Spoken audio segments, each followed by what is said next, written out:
ओम श्री महागणाधिपतये नमः। श्री महासरस्वत्यै नमः। श्री गुरुभ्यो नमः। हरिः ओम। अथ श्री नागकवचम्।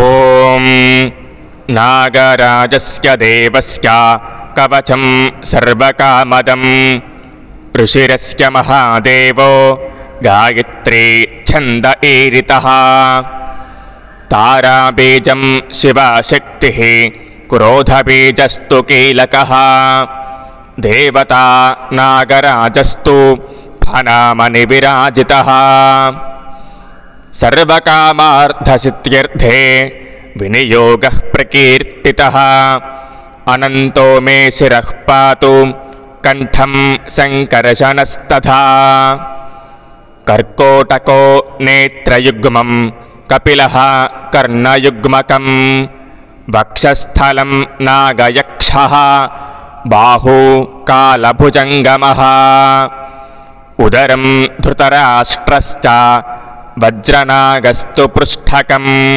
मर्माङ्गमश्वसेनस्तु पादावश्वतरोवतु वासुकिः पातु मां प्राच्ये आग्नेयान्तु धनञ्जयः तक्षको दक्षिणे पातु नैऋत्यां शङ्खपालकः महापद्मः प्रतीच्यान्तु वायव्यां शङ्खनीलकः उत्तरे कम्बलः पातु ईशान्यां नागभैरवः ऊर्ध्वं चैरावतोऽधस्तात् नागभेतालनायकः सदा सर्वत्र मां पातु नागलोकाधिनायकाः।